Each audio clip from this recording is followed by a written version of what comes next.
Good morning, everyone. This is Kimberly Horndeski with the Comptroller's Office, here with Cliff Shackelford from Texas Parks and Wildlife. Thank you guys for coming to our webinar on the Black Rail. Right now, you're looking at a picture provided by Woody Woodrow. Thank you so much for taking that picture, Woody. It was from one of our very first Black Rail meetings in Lake Jackson, and I thought it was kind of a perfect picture to put up there because this is going to be that's from our first working group meeting, and this is going to be my very last webinar working group meeting with you guys. So thank you for all of your support. I really appreciate it. Today we have two presenters. We're going to first have Whitney Weiss, and then we're going to have Liza from Colorado. Before we get started, though, I do have a couple housekeeping items that I do want to talk to you about. First, this webinar, we're trying to record it and hopefully we'll be able to distribute it afterwards. So do keep that in mind. The second thing is we are going to try to do questions because there's a challenge with using technology, the microphones, and making sure that we can hear everybody and all of that fun stuff. What we're going to do is have everybody try to write in their questions, and we're going to read out the question, and then the presenter can answer them. If your questions are not answered, please feel free to email, well, I would say Cliff at this point, and I'm sure that he'll be able to coordinate with each of the presenters and they can get you the answer at a later date. Other than that, I'm going to have you guys on mute the entire time so we don't have to hear rustling of papers or music or eating potato chips or any fun things like that. And if you have any questions at any point, please let Cliff know from this point on. We're going to get started. So first up, we're going to have Whitney. I'm going to change over to you really fast, Whitney, so she can get her presentation up and running. If you guys don't know Whitney, she is an amazing individual to work with. I've been working with her for the past 2 years at least, and she has been quite kind in answering all of my questions. She's been very patient and she's very knowledgeable about the Black Rail in particular. And I don't think we could have done any of this work without her. So she's going to give us a brief overview of the listing process and what happens for Fish and Wildlife Service. So she is a wealth of information. And Whitney, can you please tell me what your new last name is? Sure, it's Beisler. Beisler. I didn't want to mispronounce it. Beisler. Congratulations, no problem. By the way. And if you wouldn't mind, off you go. Yeah, so thank you, Kimberly and Cliff, for putting this together, a very timely webinar. And just thanks again to Kimberly for really working so hard for us the last couple of years in establishing a good group in Texas and the greater Gulf and Great Plains. So she put us off on a good foot, I think. So my presentation is going to be a bit about Section 4, which is our listing section in the Endangered Species Act, and how it's been applied to the Eastern Black Rail.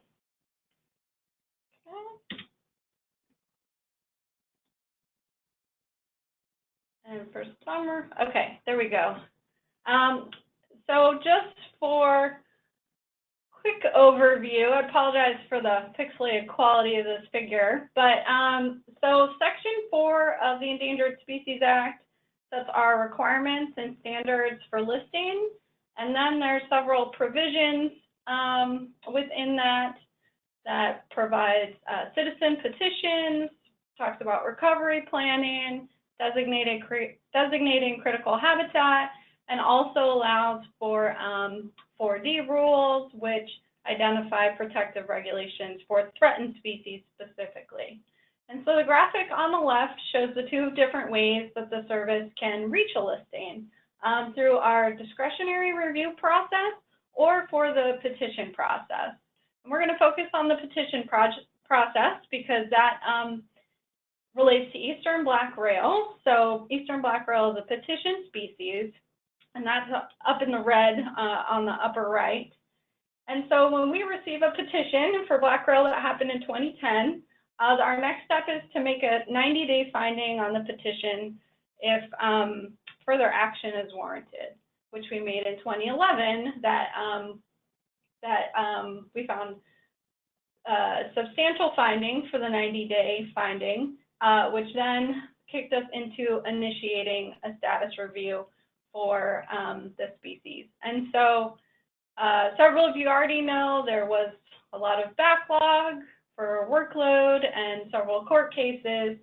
And so we really did not initiate a formal status review until July 2017 last year, when we kicked off our SSA process. And so undertaking the SSA for the Eastern Black Rail, that process informs our 12-month finding, which we then make a listing decision based on. And so our 12-month finding can be not warranted, warranted but precluded, or warranted, in which case, if it is warranted, then we generally go straight into a proposed rule. And once the proposed rule is published, that automatically opens the 60-day public comment period. And the ESA provides the service with 1 year between issuing the proposed rule and either finalizing the listing or withdrawing it. Okay. And so this SSA process has been a really important transformation to the listing program. And so over the past several years, the listing program has worked to essentially flip the pyramid, meaning attempted to make the scientific analysis that we do more explicit and transparent. We've worked to reallocate staff and funding resources from the previously heavy review phase, in the red here, to the actual scientific and decision analysis phase, the green on the right. We use teams now to complete work products, where previously it was often a sole biologist working very hard alone in their office for a long time. And with all of this, we work to improve communication within our own program here for listing as a service, but also throughout the greater service agency, and with all of our external partners, like our state wildlife agencies and NGOs.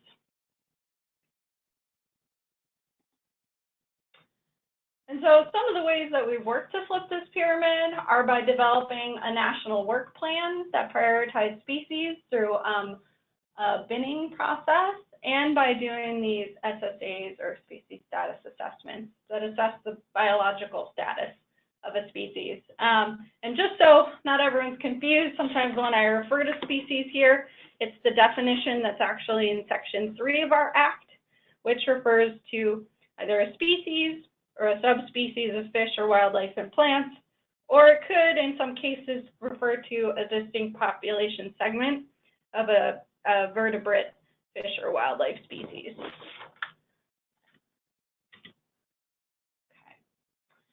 And so the SSA has been a really key change, and the underpinning for all, hopefully from now into the future, are ESA decision-making processes. And so after 40 years of implementing the Endangered Species Act, the service realized that it was time for an improved assessment process that would build on the experience from the past, but also address present concerns with listing, and work for conservation in the future. And so many of you might be familiar with the 5-factor analysis that was done the previous past 40 years. And those 5 factors, such as habitat loss, or disease, predation, those are straight from the Act. But we realized that we could do this more rigorous and transparent SSA process to evaluate future threats and risk to species, and if they'd be able to sustain populations in the wild into the future.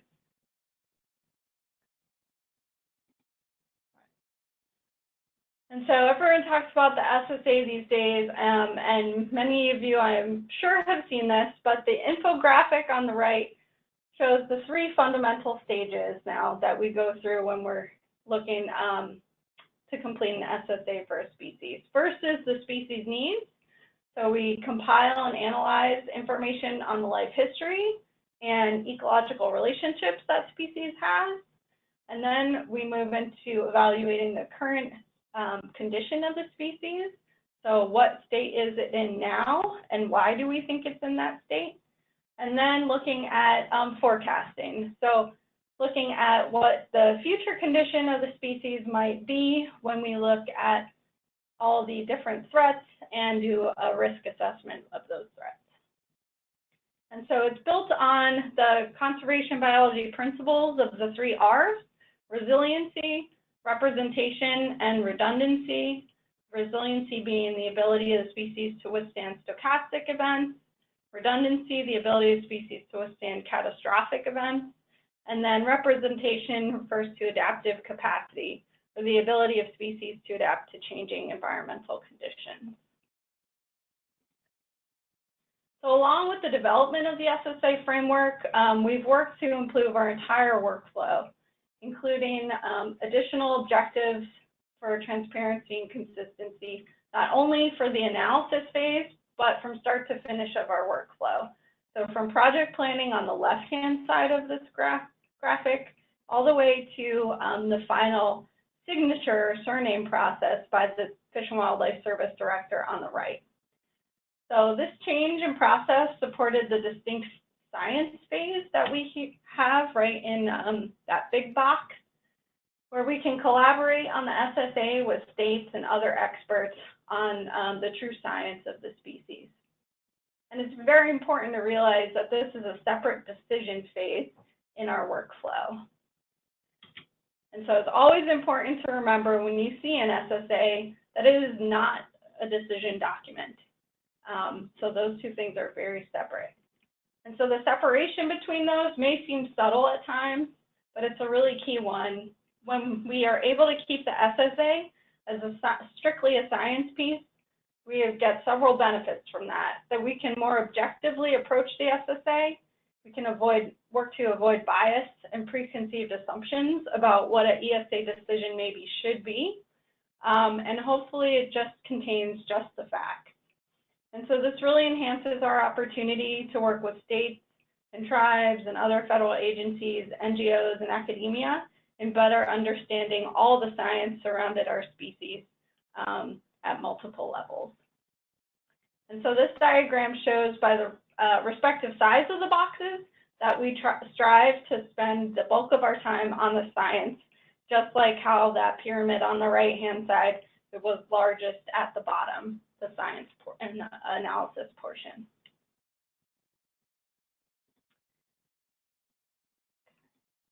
And in an effort to kind of communicate this change in our process of SSAs and how they relate to ESA decision-making, we've attempted to put additional information that's readily available to the public about this.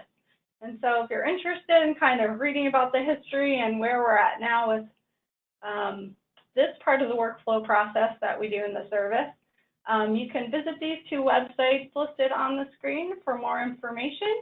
And also earlier this year, there was a manuscript that was published on the SSA process and its application to ESA decision-making. And so that is in the Journal of Fish and Wildlife Management. And I'm also happy to send that to Kimberly and Cliff. Maybe they can distribute it after this webinar is over. Okay. And so as I mentioned before, one of the improvements the service made was to develop a national listing work plan. And this plan is available on our website. The site's here at the top of this slide. And this first plan was a 7-year work plan that was completed in September 2016. And so I circled the row down here at the bottom that pertains to the black rail. And so at first, when I first started looking at the petition, the petitioners referred to the full species scientific name in the petition, but the content and the reasoning that they included for why the species should be evaluated was very specific to the eastern subspecies. And so in 2015, we confirmed with the petitioners that they were only petitioning the eastern subspecies, which is known as the eastern black rail. And so that's a really important distinction because if they were petitioning us on the full species, then we would also be evaluating how birds were doing in California and Arizona, which is a different subspecies, the California subspecies of black rail, and also the 2 other subspecies that are found in South America. And so it really would have changed, you know, the scope of our SSA for this bird. But they did confirm it was the eastern subspecies. But at the time, some of you will notice on the right, and now this will kind of link into Liza's presentation, that there are not many states listed on the right-hand side under the range in this initial version of the work plan from September 2016. So many key states that the eastern black rail is known from, like Maryland and New Jersey, Colorado, are missing from the initial work plan, probably partly due to what the petitioners contained in their petition and just resources at headquarters level at the time. This petition contains, this work plan contains over 500 species. And so, unfortunately, the many states were initially omitted from this work plan, even though we were evaluating them for our eastern black rail SSA. And I mention this because, you know, states rely on our work plan now to plan, you know, what surveys they might do to help provide us with information as we're going through this process. And so, unfortunately, some of the western states and others were left off and, you know, kind of realized communication late that we also were looking at black rail in their states. And so that messed up the timing, which I know many people have asked me why Colorado information isn't in our report yet. And part of that is because of this miscommunication on the work plan and surveys starting just this past year. So we've, over the past year or so, tried to, each time I know there's a new work plan revision, tried to rectify this. And so in our February 2018 version, you know, we switched it to Eastern Black Rail here. You can see a lot more states are listed, also Puerto Rico and the Virgin Islands. But it seemed to be a bit of a moving target for a little bit. And so even a few are missing from this, but our ECOS webpage, which some of you may know, shows all the states we're looking at, and that should now be fully correct. And so hopefully in any future versions, we've got everybody covered. But I wanted to make that note before Liza jumps into her talk. And so I've already mentioned some of these dates that this process started in 2010 with the petition for the Eastern Black Rail, followed by the 90-day finding, and then kicking off our species status assessment in July 2017 of last year, and also with reference to timeline and work process to, my apologies, with Liza's work. Colorado is still doing their first surveys in the spring of this year, but in June, that was also the same time that we were finalizing the current version of the SSA. And so when you see the version up on regulations.gov, that is the reason that we don't have preliminary Colorado survey information in the version that you'll be seeing next week. But as we said before, the SSA is a living document, and so all the Colorado preliminary information and any new survey information that is submitted to us will be updating the Eastern Black Rail SSA, and that will get included in future versions of the report. And so our petition deadline to do a 12-month finding was September 30th, 2018, so just this past Sunday. We had a court settlement deadline to submit to the Federal Register. And so now, I'll get back to that in a minute. Might gloss over this real quick, but in the SSA analysis, just to refamiliarize yourself a little bit in anticipation of hopefully downloading it next week, we identified the primary resource needs of our eastern black rail, that it's a wetland-dependent species. What are the primary stressors to our species? So habitat loss and degradation, sea level rise, different stochastic events, as well as incompatible land management. So fire done, prescribed burning done at times that aren't good for the eastern black rail life history, particularly during nesting and brooding of chicks. So land management's a key one, where we know that it's a really, really important thing to have happen to maintain habitat in a suitable state for these birds. Just when these things are done at different times or frequencies or densities, it can have detrimental effects for the birds.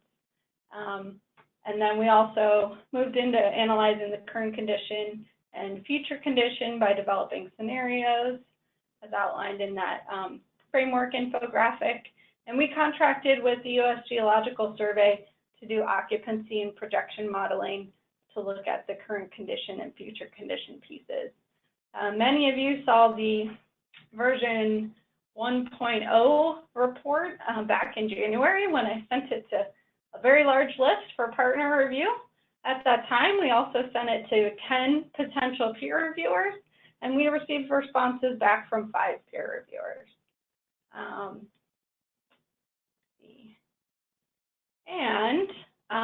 So the version you'll see on Tuesday on regulations.gov is version 1.3. We've been doing some updating since you've seen it in January. And if my slide changes, we do have a docket number for you. It's FWS-R4-ES. ES stands for Ecological Services, our division, -2018-0057. So as of tomorrow morning, the document will be placed on public inspection, which is a site on the Federal Register's website. And this means that the Word document version of our proposed listing rule is available for the public. Monday is a federal holiday, so on Tuesday, October 9th, our proposed listing rule will be officially published in the Federal Register in the format that you see.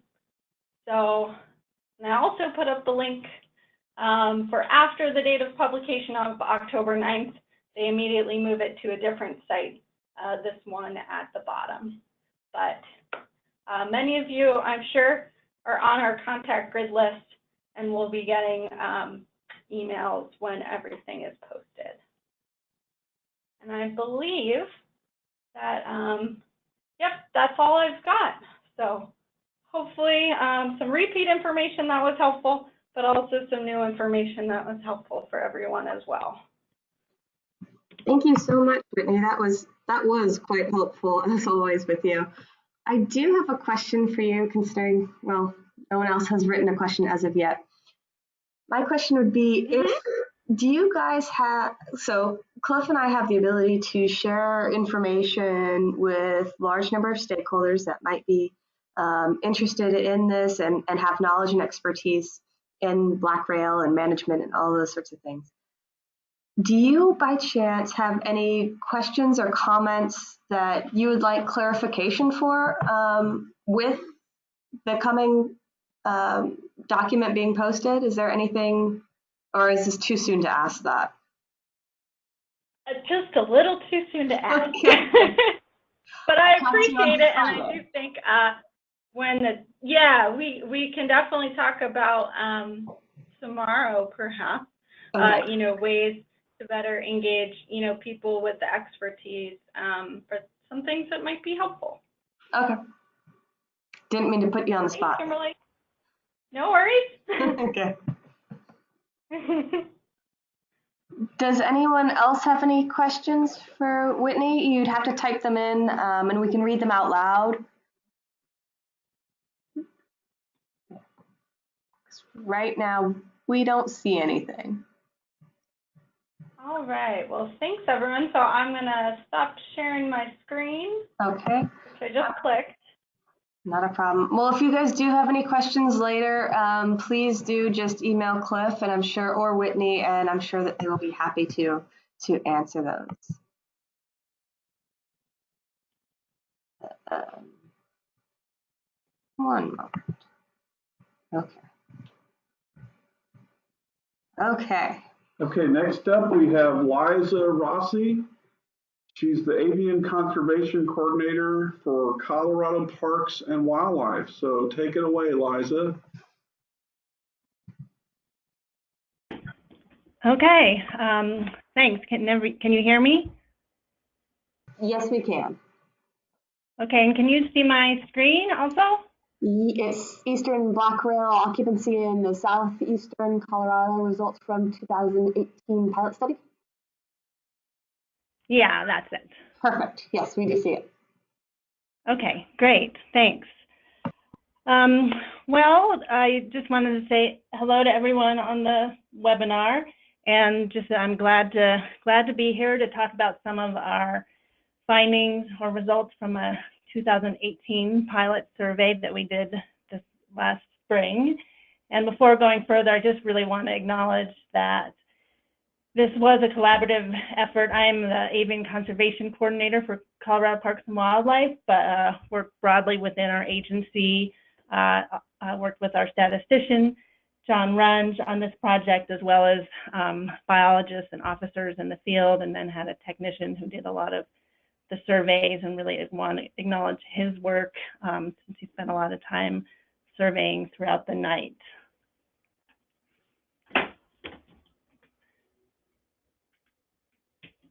Oops. So now I'm trying to move forward.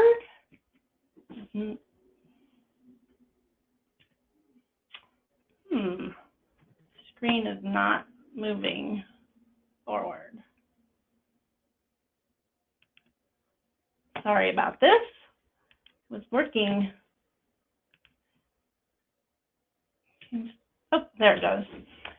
Okay.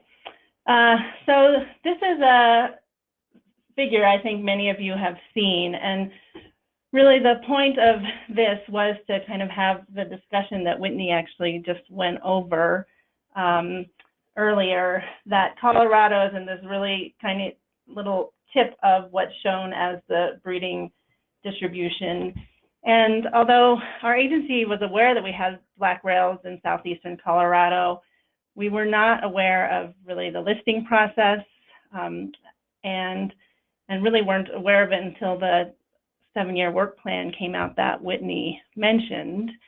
However, at that point, she said Colorado wasn't listed as a state that would be affected, and we weren't listed on the ECOS webpage.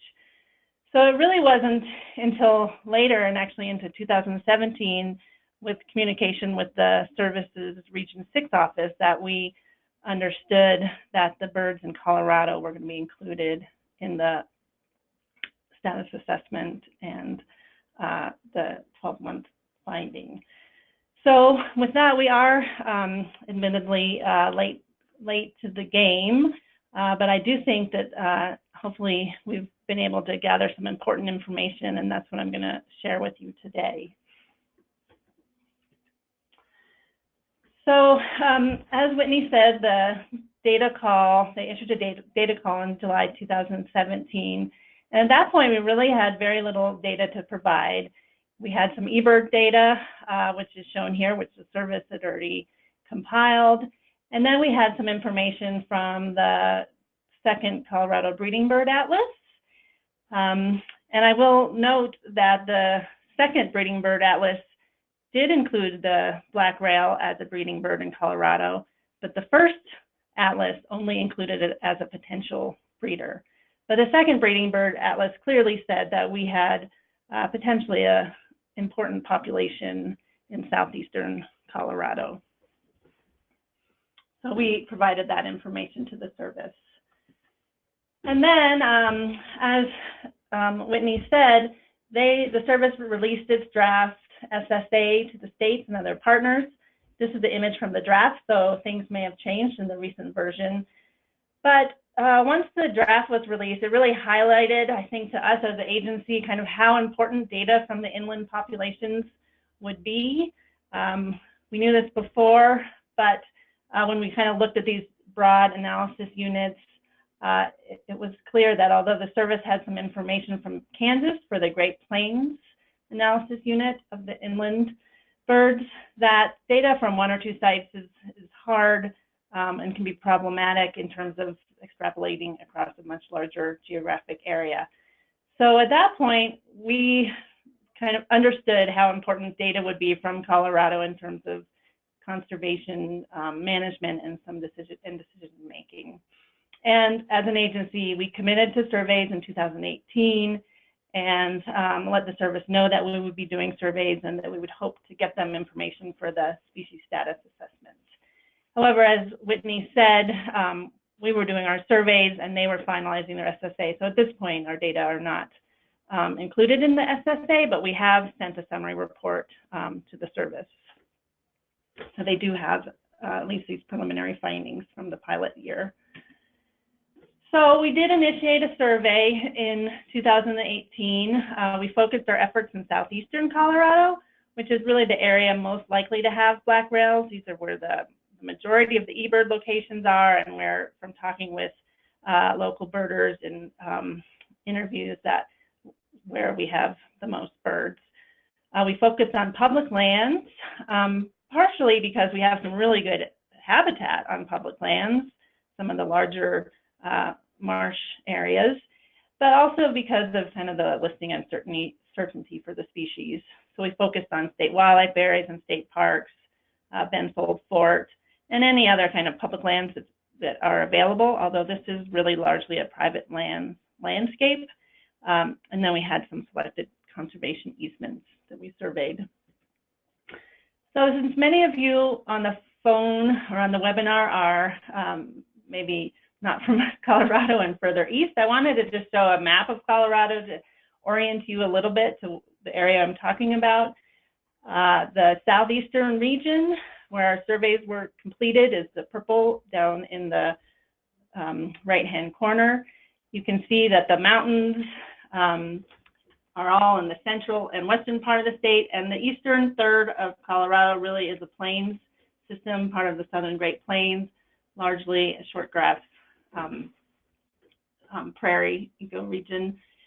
I wanted to also point out here, down in the southeast, this large river basin. It's the Arkansas River, and I'll be referencing that basin moving forward. Also pointing out here, this is I-25 heading from the south to the north, and most of our surveys were focused kind of east of I-25, although we did have a few just to the west near Pueblo.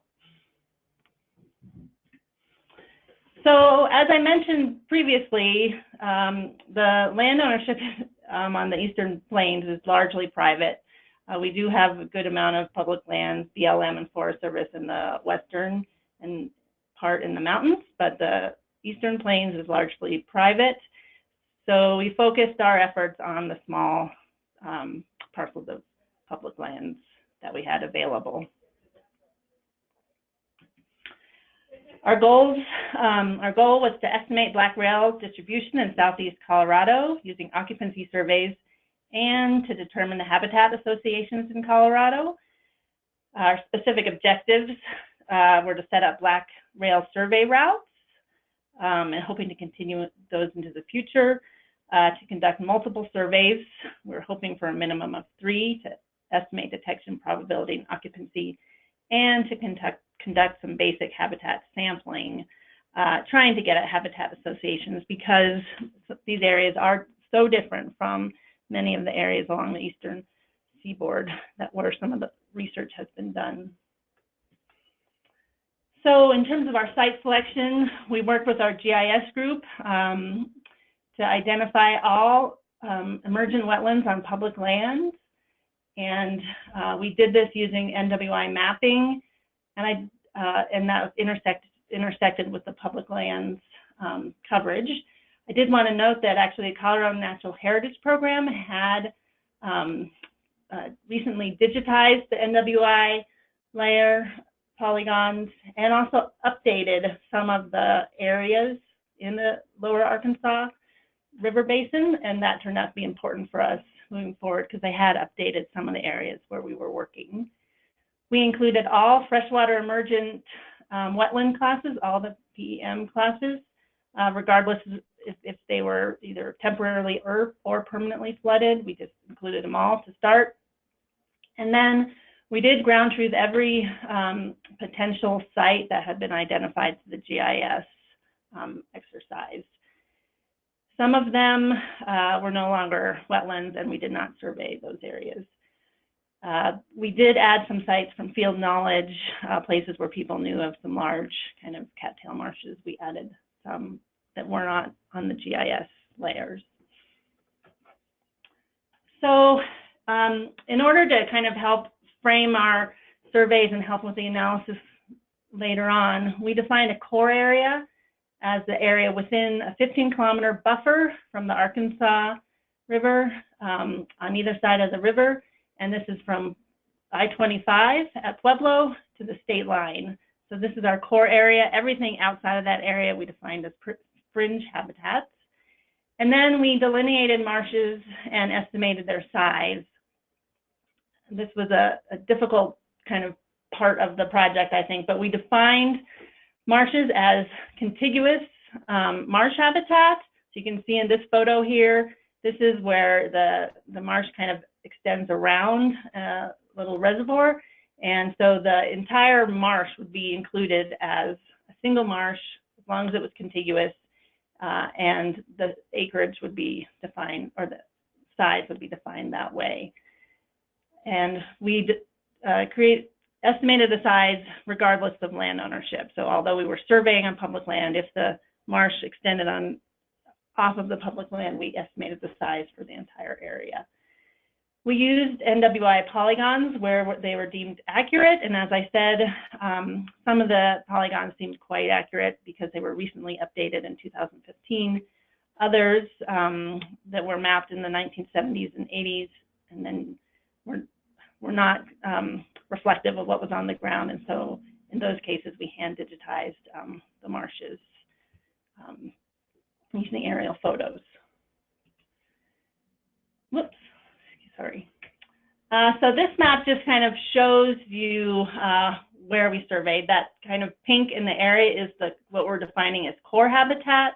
Those smaller purple areas are the individual marshes, and you can see we surveyed within the core habitat, but then also surveyed outside in the fringe habitat. We have a point down here and some points up here where we surveyed marshes. And again, this was all in southeastern Colorado.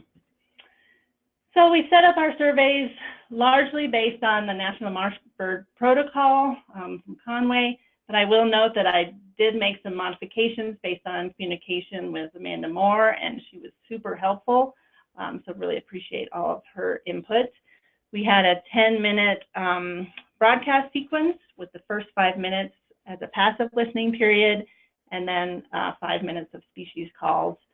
Our focal species were black rail, least-spirited bittern, Sora, Virginia rail, and American bittern. We set up survey routes of 1 to 10 points that we could do in a survey, 2 to 3 hour survey. Although we were hoping to establish the points through GIS, we ended up having to establish them in the field. They were set along roads, ditches, and upland edges. So in this photo, the point broadcast would be kind of right at the edge, looking into the marsh. The points were set 400 meters apart to minimize double counting birds, and we used the same points throughout the survey period. We broadcast using Fox Pro units and did test the decibel levels on these units. So this was our first survey, as I've mentioned, so we didn't really know what to expect, but we followed the recommendation from the Marsh Bird Protocol that recommended April 15th through May 31st as the peak calling time. And this was actually also thought, I talked to some of the local birders and they felt like this would be a good time. And then we extended our surveys actually into June as well, because some of the local surveyors had found a lot of birds in June, or detected a lot of birds. And then we focused our surveys at dawn, dusk, and then we decided to try nighttime surveys. So for data, we recorded individual bird detections, and we did this for each minute of the 10-minute sequence. We recorded type of call and direction, and we estimated the distance band. This was something that we decided to do based on communication with Amanda Moore, and really made a lot of sense because we never saw any of these rails. We detected a whole lot, we heard a lot, but we never saw any. The habitat's super, super dense, and also a lot of our surveys were at night, so just didn't feel like we could be at all accurate in terms of estimating distance, but felt like we could get to within a pretty broad distance band. And you'll note this is actually the only bird photo, black rail photo, I have in the entire presentation, because we never saw one, so the rest are mostly habitat photos. But this is one that was actually taken of a bird in Colorado this last spring.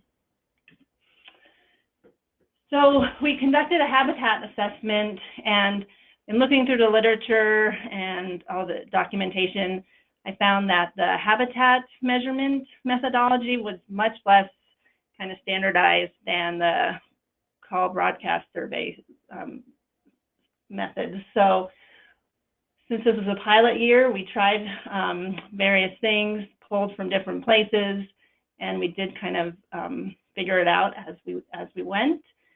Because of that, we did not survey all of the points, but we did survey each point within the core area. And this was done at not during a call broadcast, but at a different visit to the site. So initially, we had kind of two scales of assessment. One was at the point where we were broadcasting and doing the point counts. So at that area, we made a really rough assessment. So what was the degree suitable habitat within 100 meters? That was really largely done using a compass. And we used wettest hydrology ranking based off of some work that Richmond et al. Had done, basically whether they were standing water or moist water. And then we tried to make a assessment also within 50 meters, so grouped the vegetation in broad categories. We recorded the first and second most dominant species, took photos in 4 cardinal directions, and made a sketch of the site, just really for reference later on. And we haven't worked out any of the results from the habitat assessment yet, but we're planning to do that as we move forward. Kind of finalizing, getting some results for the call surveys was our highest priority. So those are kind of the broad scale assessment at the point, and trying to get at parameters that might be important in terms of the call surveys and detection probabilities and occupancy. But we didn't feel like that really got at all at marsh measurements, or kind of what was the marsh like where the rails were using. So at each point, we also did 3 locations within the marsh. And it was different based on whether there was a black rail location there or not. If there was a black rail detected, we would project to that general area and start with our measurements there, and then go to 2 other random locations within the marsh in a random direction and distance. If there was no black rail present, we just did 3 random locations within the marsh and collected a variety of data. We did look at visual obstruction readings, and here I'll say that we did it at 2 meters rather than the usual 4 because the marshes were so dense. And as I just mentioned, we haven't looked at these data, but we plan to and hope to get some more information in terms of habitat associations with black rails in Colorado. So for the statistical analysis for the call broadcast surveys, and this is where really had a lot of help from John Runge, we used program mark and then estimated occupancy using 3 parameters, and then estimated probability of detection using the parameters shown here on the screen. And I'll be talking about those as we move forward. And then in terms of results, so we established 115 broadcast points at 66 marshes. And really what I want you to take away from this screen is really that the larger marshes tended to be in the core habitat. So although the minimum size was 0.2 hectares for both fringe and core, about half an acre, the maximum for the core habitat is much larger, as well as kind of the average size. We had nearly a 400 hectare marsh in the core habitat, whereas the largest in the fringe was 26 hectares, an estimated 26 hectares. And again, just this is the same photo, but just wanted to give you a image again of where we surveyed, and you can see we're surveying in the core habitat, in the kind of tan area, and then in the fringe habitat. So we completed 380 broadcast surveys between April 22nd and June 13, 2018. And black rails were detected at 39 of 115 points and 17 of 66 marshes. We defined 3 nights as active nights, and this is something that in my discussions with the birders, they emphasize that black rails in southeastern Colorado have nights where they are just calling spontaneously and loudly, and we don't know why, but they are. It'd be great if we could figure out the variables that predict active nights. But during our surveys, we had 3 nights that we defined as active nights, and this is for the core area where we had a lot of rails. And just for an example, on May 24th was the night I was out there, and we surveyed kind of late at dusk, and then surveyed and then through the night, and stopped at points as we were heading back to the bunkhouse and counted 30 black rails just in that night with very, very little effort. So this is an area where on these active nights you can get a lot of black rail detections. You just basically have to stop on the side of the road and can hear them. But it's not like this every night. Only 3 nights in our survey period were like that. So these are the model selection results. This table only shows the top 10 models in relation to some more general models at the bottom. But what I want you to note is that the top model is really quite close to the second best model, and actually a couple of other ones. But what's different really is the time of day in the top model is where night and dusk are pooled and dawn is separate, whereas the second best model, the 3 survey periods are separated. So for the best model, and we reported results for this model because the results make sense, and also because the confidence intervals largely do not overlap 0. So for the parameters affecting detection probability, you can see there's a large positive effect from active nights. We did detect more birds based on Julian date as the surveys moved forward.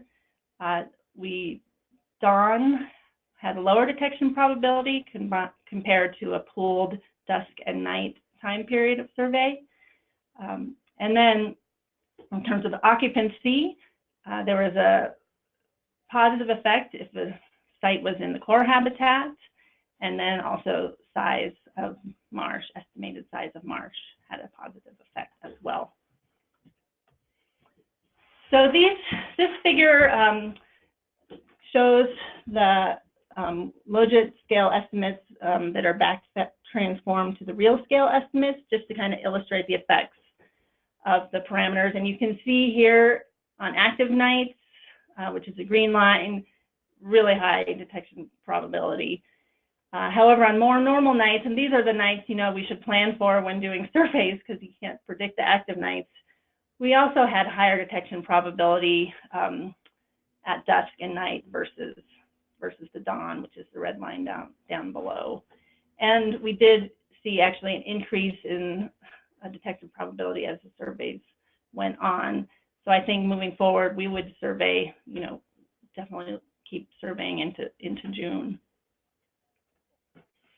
In terms of occupancy, we found that, whether it's in core or fringe habitat had a affected occupancy. In the core habitat, we had really pretty high site occupancy, even in really small areas. So 0.2 hectare marshes, we had a little over 50% occupancy. And then once you got to the larger marshes, you were almost sure to detect a black rail there on one of the visits. In terms of the fringe habitat, it is much lower, but also size of marsh was important in the fringe habitats as well. So to report some estimates so they'd be more comparable to some other studies, we looked at kind of average occupancy in core habitat. And this is what's shown up above. And we use the best model here without the size factor to generate these estimates. And so you can see in core habitat, our average occupancy is nearly 80%. In fringe habitat, it is lower, but we're encouraged that we were finding birds in the fringe habitats, and think that we'll probably be likely to see or be able to detect additional birds if we continue to survey in the fringe habitats.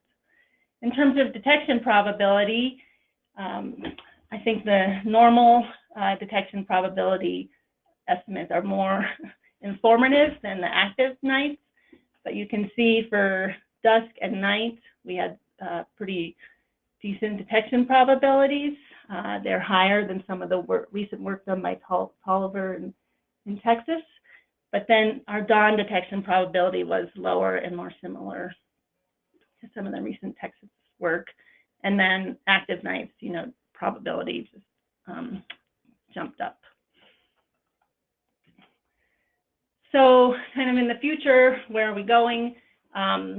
We're hoping to survey these same areas again so that we have 2 years of occupancy survey data, hoping that the data can then be used and incorporated in the Fish and Wildlife Service's species status assessment, looking at probability of extinction and colonization rates.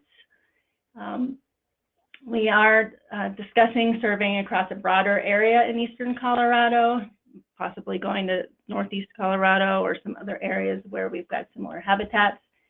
And to do this, we hope to develop a habitat suitability model to kind of inform our sampling frame and help in terms of choosing survey areas. We really do want to coordinate with other states and partners. We've had some initial discussions with Kansas, who is considering some surveys in the future years. And then one thing, and then this photo, you can see this kind of vast expanse of cattails.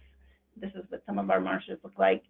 And we'd like to better understand how cattail management kind of affects black rails. These are areas, public wildlife areas that are managed for multiple species and waterfowl. So really like to understand cattail management, how we can manage for multiple species and also conserve black rails. And so with that, I think have a little time for questions. I've included my contact information here. And I do have a summary report that I provided to the Fish and Wildlife Service.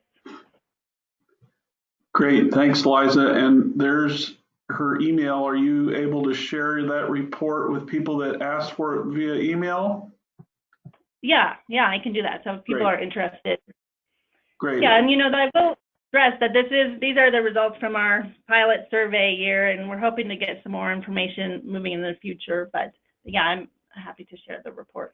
No, I think it's great. It should inspire other states to do something similar. What you've done is really cool, Liza. Thank you.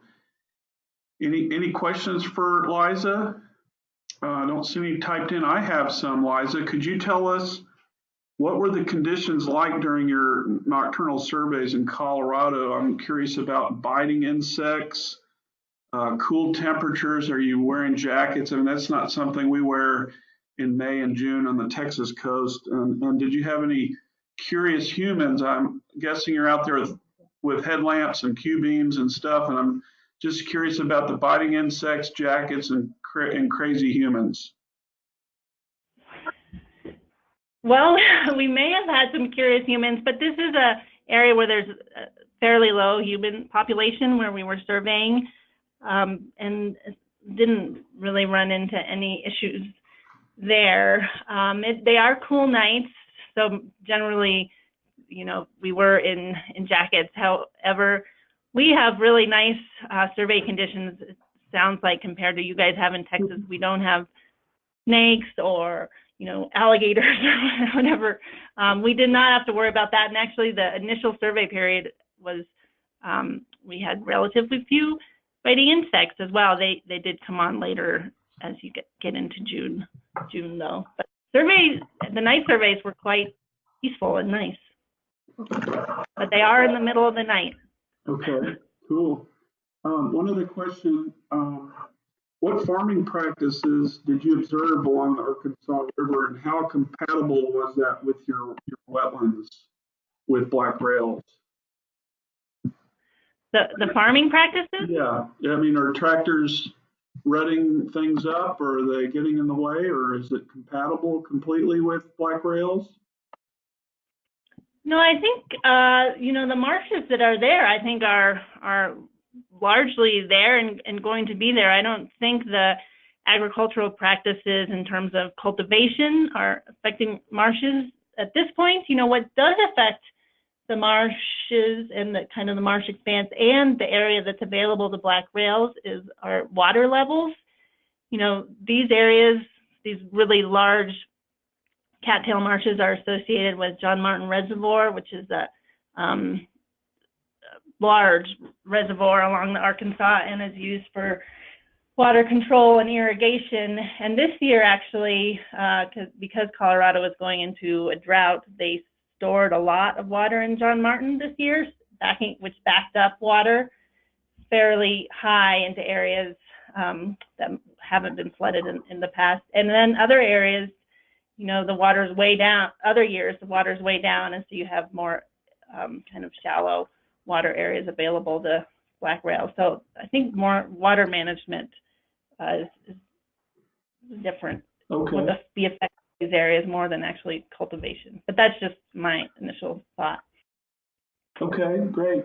We have a couple questions that were submitted. Let me read those to you, Liza. Okay, question number one, how did you define contiguity when delineating marsh patches? What was the maximum distance that marshes could be separated, i.e. 1 pixel or 100 meters or what?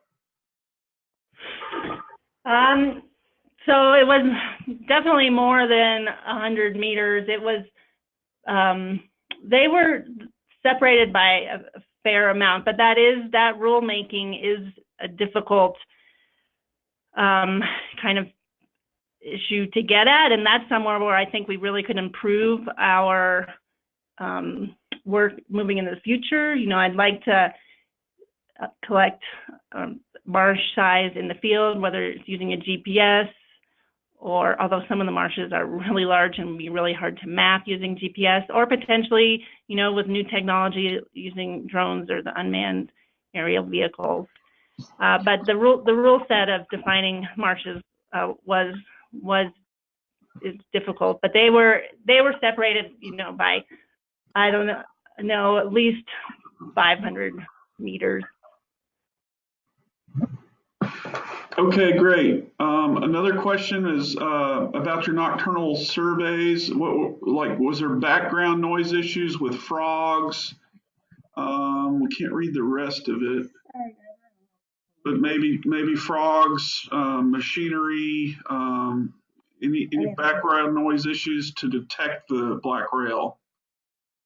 No, that was one of the nice things about the nighttime surveys. You know, the background noises were relatively quiet. Everything was calm. We did have some places with frogs, but we could still detect the black rails.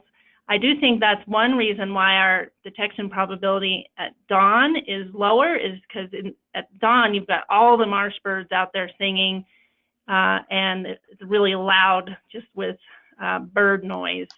So I think that's one reason why detecting black rails is more difficult in the dawn surveys. Okay, great. Some of the points were along highways, and we did have a few issues with background noise from vehicles, but it's relatively unpopulated out there.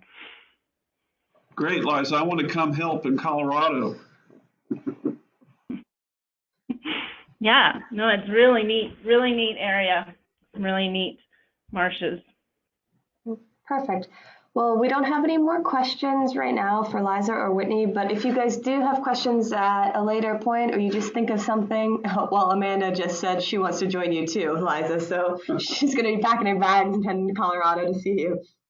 But if you guys do have any more questions at any point, please do reach out to the presenters, either Liza or Whitney, and I'm sure that Cliff will be more than happy. If you reach out to him as well, he'll be able to direct you in whatever way you need to go to get the information you need. I would also like to thank everyone for just participating in the webinar. It's been a pleasure working with you guys, and it's great to have 3 different time zones at least for presenters, and I'm sure for audience members on this webinar. So I look forward to seeing what comes out on Friday and keeping in touch with you guys. But I'm sure that Cliff here in Texas is going to take the lead and pull things into the future. So if you have any questions, most definitely reach out to him. Anything else you want to add? No, thanks everybody. All right. Well, thank you, and we're going to try to share this webinar with you shortly.